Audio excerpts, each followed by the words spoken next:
Bonjour à tous, bienvenue sur cette nouvelle vidéo dédiée au tarot de Marseille. Aujourd'hui, une nouvelle vidéo sur les vies antérieures.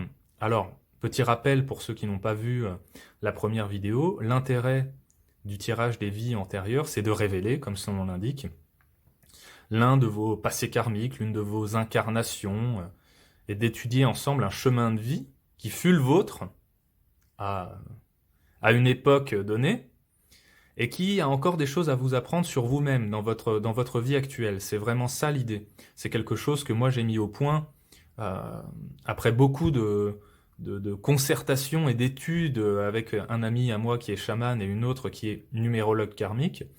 Et donc je me suis dit tout simplement avec le tarot, est-ce qu'on ne peut pas révéler l'une de vos vies antérieures, un passé karmique qui a envie de vous parler, de vous dire des choses et vous apprendre comment peut-être surmonter certains obstacles dans votre vie actuelle. Donc voilà, c'est ça l'intérêt du tirage des vies antérieures. Donc là, ce que vous avez sous les yeux, c'est un fragment d'un tirage que j'ai fait pour une consultante il y a quelques temps et qui m'a autorisé à en parler, donc je la remercie. Je dis un fragment, c'est important parce qu'un tirage sur les vies antérieures, ça prend beaucoup de temps. C'est-à-dire, il y a beaucoup de cartes. Là, j'ai fait une synthèse en 5 cartes d'étapes de vie marquantes, justement, de ce passé karmique qui voulait s'exprimer.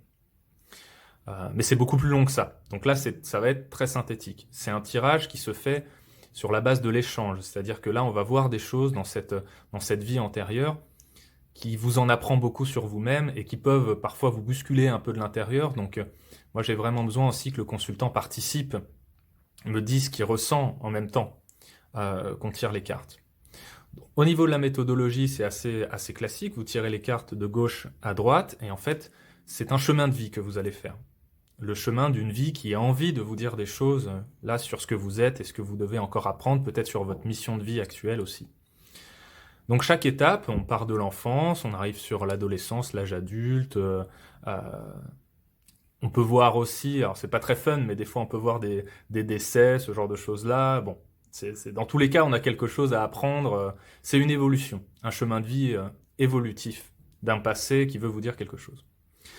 Alors, on va commencer. Donc moi, déjà, ce que j'ai dit à ma consultante quand j'ai vu son tirage, c'était qu'il y avait que très jeune, elle a été abandonnée par son père. On voit dans l'ermite cette l'absence du père. Il est pas là, quoi. Il a disparu. Il n'était pas là pour s'occuper d'elle.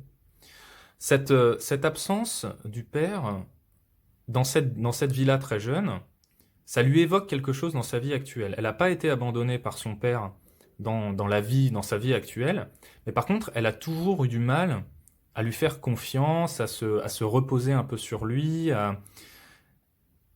Et là, je pense qu'on peut voir dans cette vie-là l'une des explications. D'ailleurs, c'était une des questions qu'elle se posait en venant faire ce tirage, c'est pourquoi, malgré que mon père soit présent, j'ai du mal à lui faire confiance? Eh bien, parce que dans une de tes vies antérieures, tu as été abandonné par le père. Par la suite, on peut voir dans l'impératrice que son parcours de vie a été plutôt fastueux, c'est-à-dire que c'est quelqu'un qui a réussi, donc ma consultante a réussi à se construire par elle-même. On voit qu'elle évoluait dans un milieu quand même matériellement aisé, qu'elle avait des responsabilités, qu'elle donnait des ordres, hein. Donc c'est plutôt un beau parcours d'un point de vue du travail, d'un point de vue professionnel. D'ailleurs, c'est assez amusant parce qu'elle me disait que justement, dans sa vie-là, elle avait justement, elle faisait des rêves où elle donnait beaucoup d'ordres aux gens. Enfin, c'était assez particulier. Et d'ailleurs, j'en profite pour préciser que le tirage des vies antérieures, il peut se faire justement sur la base de certains rêves. Si vous avez des rêves, des réminiscences, des sentiments de déjà-vu, des sentiments parfois où vous savez plus trop si c'est vous qui vous exprimez ou qui vous faites si vous faites des choses que vous comprenez pas trop, voilà, ça peut être le signe qu'une vie antérieure qu'un passé karmique veut vous parler. Donc d'un point de vue matériel, pas de souci de ce point de vue-là. Responsabilité, un peu dirigiste, voilà, quelqu'un qui maîtrise quoi. Alors là, on avance un petit peu plus loin et je vois que dans cette vie-là, il y a eu justement, on en parlait tout à l'heure, il y a eu un deuil assez brutal. Mais là, il y a un rapport très particulier avec la mort, parce que ce deuil qu'elle a vécu dans cette vie, ça a entraîné une forme de libération. On a le deuil à l'arcane 13, on a le mât derrière. Euh, que- ça l'a marqué forcément ce deuil, ça, sinon il apparaîtrait pas là, dans cette vie-là, dans cette vie antérieure-là. Mais ça a été l'occasion pour elle de se libérer de quelque chose.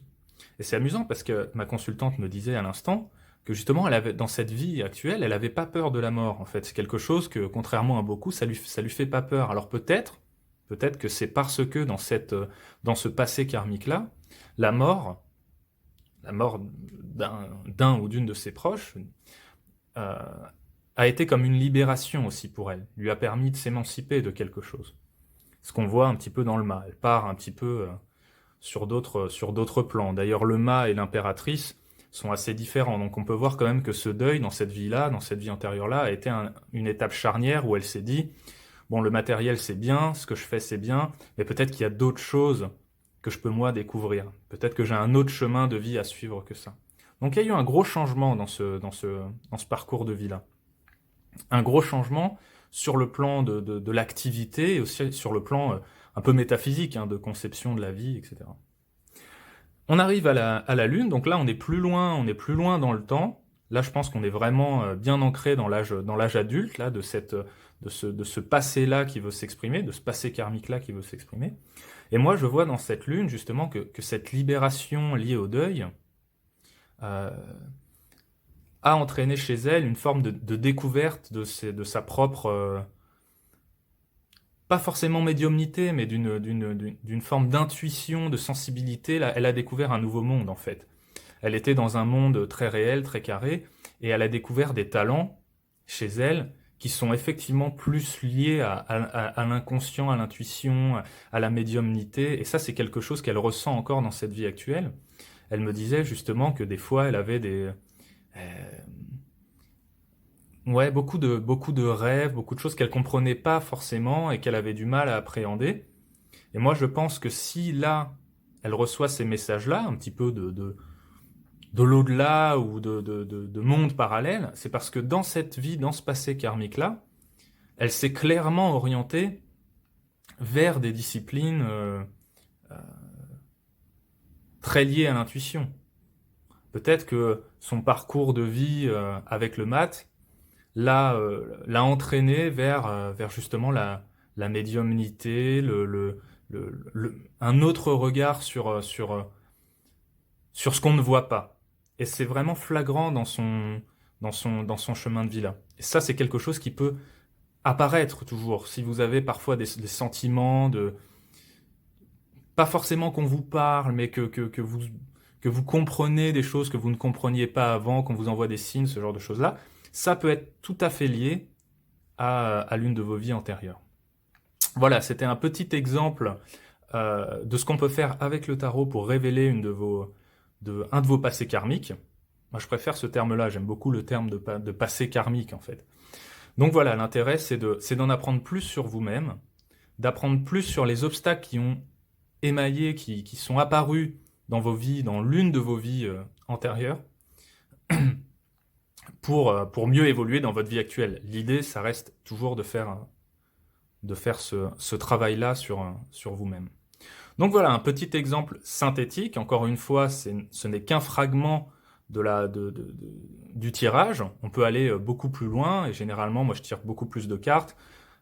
C'est l'un des seuls tirages où je tire beaucoup de cartes, parce qu'un chemin de vie, ça se fait pas en 3, 4, 5 cartes. C'est vraiment plus profond que ça. Voilà, j'espère que cette vidéo vous aura plu. Je vais mettre dans la description le lien vers mon site qui parle justement, qui explique un petit peu le principe du tirage des vies antérieures. Et puis si ça vous intéresse, hein, de partir à la quête de vous-même, en tout cas d'une partie de vous-même, n'hésitez pas à me contacter, à m'envoyer un petit email, j'y répondrai avec grand plaisir. Voilà, c'est tout pour moi. Je vous souhaite une excellente journée. Je vous dis à bientôt autour du tarot.